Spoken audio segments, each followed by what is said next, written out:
honored by the mandate I received from the Liberal Party. A lot of wood to chop. Very much looking forward to meeting with the Prime Minister and getting going. And what about with the premiers today? What's going to be your message? As I said yesterday, the premiers and the provinces have really stepped up, not just for their provinces, but for our country.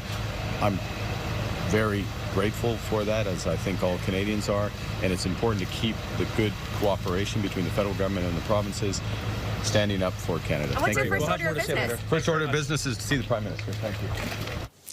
All right, Mark Carney there arriving at the Prime Minister's office saying he is ready to get down to work. Of course, that's after he was elected Liberal leader last night in a resounding victory, 86% on the first ballot. And to talk a little bit more about this, we're going to bring in Nik Nanos. He's the founder and chief data scientist at Nanos Research.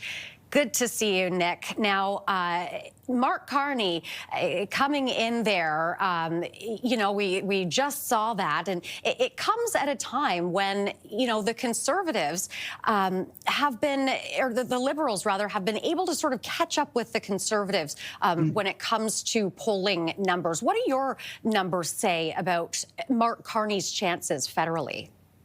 Well, the thing is when we look at the trend over the last number of weeks, Renee, what's clear is that the Liberals have become much more competitive. Like, let's face it, they were on their deathbed 6 weeks ago, trailing by over 20 percentage points. And now they're within the margin of error. It's like 37, 34 between the Liberals and the Conservatives. So, the thing is for Mark Carney, the Liberals are back in the game. The big question is will there be a bump coming out of the Liberal convention, the leadership process? I think the fact that he had that crushing victory, like 86%, good by any standard, suggests that at least the Liberals are united behind Mark Carney as their choice to face off against Pierre Poilievre. But that said, Renee, because things have been so volatile and changing so quickly in the last number of weeks, I expect things to continue to be volatile as Canadians look at the choices, Mark Carney and Pierre Poilievre, both of those individuals, as how they would face off against Donald Trump. And the thing is, the leadership's got to be disappointing for Chrystia Freeland and Karina Gold, especially because they didn't really do as strongly as they had probably hoped, not even really mounting any kind of serious challenge to Mark Carney when it comes to the Liberal leadership. What about name recognition? Do Canadians know who Mark Carney is? Well, I think it would be fair to say that compared to a lot of other politicians, they know who he is, but they might not know a lot of details about Mark Carney. They know that he's a banker, might not know the details of where he worked or what he did and stuff like that. But, the thing is when we look at Mark Carney, the reality is that he sounds a lot like a Conservative, right? He looks like a Conservative, if there is such a thing. But anyways, he sounds like a Conservative. He talks about being very pragmatic, not as ideological. And, I don't think there's anything wrong with things being competitive. The big question is there are still many Canadians who are upset at the Liberals and upset over the last 10 years and upset over the Trudeau-led kind of platform and policies that they pushed forward. So this is not going to be a free ride for the Liberals. But, for the Conservatives, they're going to have to fight to win the election. They're still poised to win a minority government today or a majority government. They could squeak out a majority government because the Conservatives are still doing really well in the province of Ontario. But it's going to be a little more competitive. And this is also, Renee, bad news for the New Democrats because their numbers have been trending down in the last 6 to 8 weeks.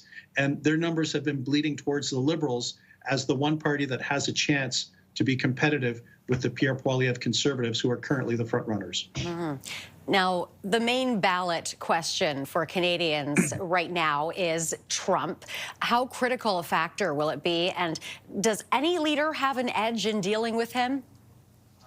Well, the thing is Trump is our uninvited guest in the upcoming Canadian election, whenever that might occur. And, you can see when we ask Canadians in a CTV survey that we did, what will influence their vote in the next federal election, at the very top of the list, Trump at 36, and you can see jobs and the economy. Renee, those two things are intertwined, right? Because whatever happens with Trump will have a material impact on the strength and resilience of the Canadian economy. What this means is that this is what the next election is probably going to be about. When they look at Pierre Poilievre as the front runner, and then when they look at Mark Carney as the challenger, they're going to be looking at those two individuals in terms of who can best manage the relationship with the United States and who can best guide the Canadian economy and make it more resilient and make it prosperous for the future. And that's going to be the fundamental lens. Who has the advantage, Renee? I think it's too early to say who has the advantage on this front, because I think it's going to be day to day, and there'll be kind of shots from left field, right field, whatever field you want to call it, from Donald Trump as our Canadian leaders kind of almost on a day-to-day basis, an hourly basis, might be responding to something he might say or something he might want to do. All right, we will have to leave it there, Nik. That is our time. Thank you very much for being here. That is Nik Nanos, founder and chief data scientist at Nanos Research.